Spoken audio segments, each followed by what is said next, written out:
ஸ்மிருதி இரானியை பார்த்து பயந்து ஓடிய ராகுல் காந்தி ஒரு வழியாக அமேதி மற்றும் ரபேலி தொகுதிக்கான வேட்பாளர்களை அறிவித்துவிட்டது காங்கிரஸ்.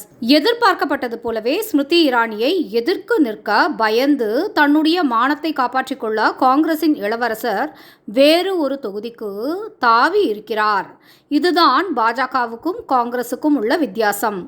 2014ஆம் ஆண்டு ஸ்மிருதி இரானி அவர்கள் ராகுல் காந்தியை எதிர்த்து நின்றபோது ராகுல் காந்திக்கு சாதகமான பல அம்சங்கள் இருந்தன. காங்கிரசின் இளவரசர், அடுத்த பிரதமர் வேட்பாளர், அமேதி தொகுதியில் 10 ஆண்டுகால எம்பி என்ற பல சாதகமான அம்சங்கள்.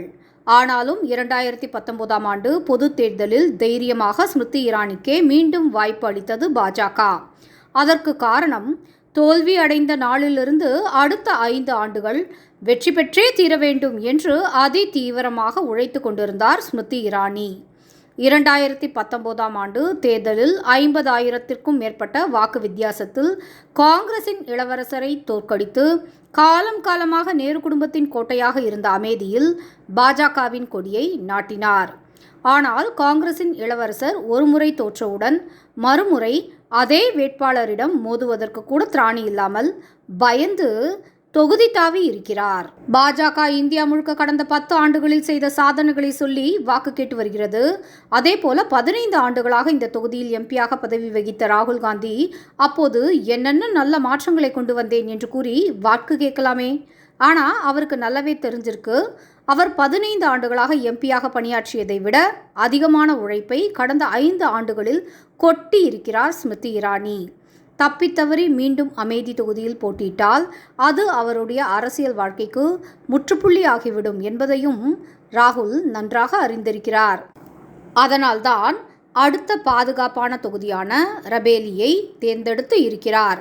உடனே காங்கிரஸ் தொண்டர்களை விட நம்ம ஊர் உடன்பிறப்புகள் கூதுகுலிக்க ஆரம்பிச்சிட்டாங்க. வயநாடு மற்றும் ரபேலி ஆகிய 2 தொகுதிகளிலும் ராகுல் காந்தி வென்றுவிட்டால் அவர் எதை ராஜினாமா செய்வார் என்று இப்போதே குழம்ப ஆரம்பித்து விட்டார்கள். கொஞ்சம் பொறுங்க சார், வயநாட்டிலேயே நிலைமை என்னன்னு தெரியல. அங்க ராகுல் காந்தியே பின்னுக்கு தள்ளப்பட்டு கம்யூனிஸ்ட் மற்றும் பாஜகவுக்கு இடையேயான போட்டியாகத்தான் களம் மாறியிருக்கு. ரபேலி நிலைமையோ இன்னும் மோசம். சோனியா காந்தியே நின்றிருந்தால் கூட அங்கே காங்கிரஸ் வெற்றி பெற முடியாது என்பதை தெரிந்து கொண்டுதான் அவரே உஷாராக ராஜஸ்தான் மாநிலம் மூலமாக ராஜ்யசபாவிற்கு தாவிவிட்டார். சோனியா காந்திக்கே இந்த நிலைமை என்றால் ராகுல் காந்தி டெபாசிட்டாவது வாங்குவாரா என்பது மிகப்பெரிய கேள்விக்குறி.